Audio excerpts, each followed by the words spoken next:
எசாயா 29ஆம் அதிகாரம்.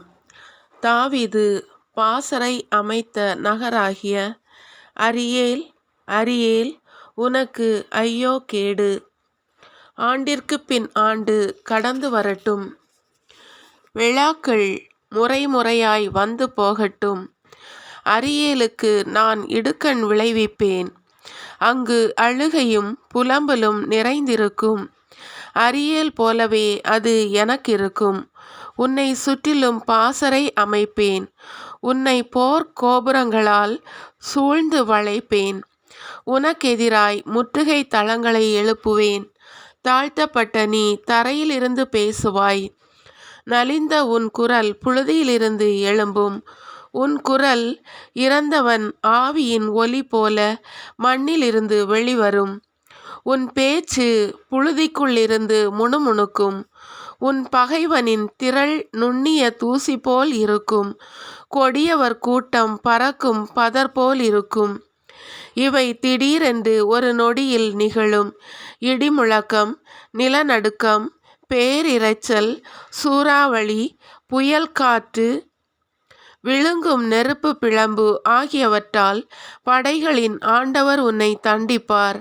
அரியேலுக்கு எதிராக போர் தொடுக்கும் திரளான வேற்றினத்தார் அனைவரும் அதற்கும் அதன் அரணுக்கும் எதிராக போரிட்டு அதை துன்புறுத்திய அனைவரும் கனவு போலும் கனவில் காணும் காட்சி போலும் மறைவர். பசியாயிருப்பவர் உண்பதாய் கனவு கண்டு விழித்தெழுந்து வெறும் வயிற்றினராய் வாடுவது போலும், தாகமாயிருப்பவன் நீர் அருந்துவதாய் கனா கண்டு விழித்தெழுந்து தீரா தாகத்தால் தவிப்பது போலவும், சீயோன் மலைமேல் போர் தொடுக்கும் திரளான வேற்றினத்தார் அனைவரும் ஆவார். திகிலடையுங்கள், திகைத்து நில்லுங்கள், குருடரைப் போல் இருங்கள், பார்வையற்றவராகுங்கள். ஆனால் திராட்சை ரசத்தால் அல்ல, தடுமாறுங்கள், ஆனால் மதுவால் அல்ல.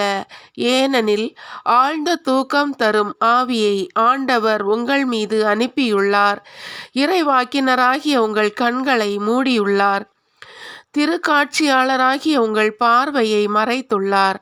ஆதலால் ஒவ்வொரு காட்சியும் உங்களுக்கு மூடி முத்திரையிடப்பட்ட ஏட்டுச் சுருளின் வார்த்தைகள் போலாகும்.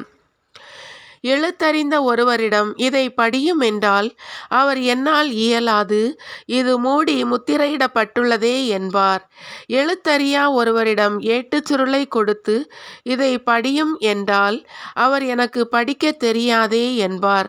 என் தலைவர் கூறுவது இதுவே: வாய் சொல்லால் இம்மக்கள் என்னை அணுகுகின்றனர், உதட்டினால் என்னை போற்றுகின்றனர். அவர்கள் உள்ளமோ என்னை விட்டு தொலைவில் இருக்கிறது. அவர்களது இறையச்சம் மனனம் செய்த வெறும் மனித கட்டளையைச் சார்ந்ததே. ஆதலால் இதோ நான் இந்த மக்களுக்காக மீண்டும் வியத்தகு செயல் புரிவேன். அது விந்தைக்கு மேல் விந்தையாக இருக்கும். அவர்களுடைய ஞானிகளின் ஞானம் அழிந்து போகும், அவர்களுடைய அறிஞர்களின் அறிவு மறைந்து போகும். ஆண்டவரிடமிருந்து தங்கள் திட்டங்களை மனத்தின் ஆழங்களில் மறைத்து கொண்டு தங்கள் செயல்களை இருளில் செய்து, நம்மை எவர் காணப்போகின்றார், நம்மை எவர் அறியப் போகின்றார் என சொல்வோருக்கு ஐயோ கேடு! நீங்கள் செய்யும் முறைகேடுதான் என்ன? குயவனுக்கு களிமண் ஈடாகுமோ? கைவேலை தன் கைவினைஞனை நோக்கி, நீர் என்னை உருவாக்கவில்லை என்று கூறலாமோ? வனையப்பட்டது தன்னின் வனைந்தவனை நோக்கி, உமக்கு அறிவில்லை என்று சொல்லலாமோ? இன்னும் சிறிது காலத்தில் லெபனோன் வளமிகு தோட்டமாக மாறுமன்றோ?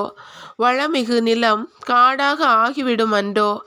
அந்நாளில் காது கேளாதோர் ஏட்டுச் சுருளின் வார்த்தைகளை கேட்பர்.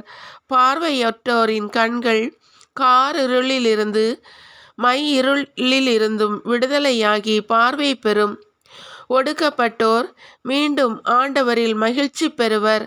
மானிடரில் வறியவர் இஸ்ரவேலில் தூயவரில் அகமகிழ்வர். கொடியோர் இல்லாதொழிவர், இகழ்வார் இல்லாமற் போவர். தீமையில் நாட்டம் கொள்வோர் அழிந்து போவர். அவர்கள் ஒருவர் மேல் பொய்க்குற்றம் சாட்டி நீதிமன்றத்தில் தீர்ப்பு வழங்குவோரை இடறச் செய்கின்றனர். பொய் புனைந்து நேர்மையாளரின் வழக்கை புரட்டி போடுகின்றனர். ஆதலால் ஆபிரகாமை மீட்க ஆண்டவர் யாக்கோபு வீட்டாரை பற்றி கூறுவது: இனி யாக்கோபு மானக்கேடு அடைவதில்லை, அவன் முகம் இனி வெளிரி போவதில்லை. அவன் பிள்ளைகள் என் பெயரை தூயதென போற்றுவர். நான் செய்யவிருக்கும் என் கைவேலை பாடுகளை காணும்போது யாக்கோபின் தூயவரை தூயவராக போற்றுவர். இஸ்ரவேலின் கடவுள் முன் அஞ்சி நிற்பர். தவறிழைக்கும் சிந்தை கொண்டோர் உணர்வடைவர்.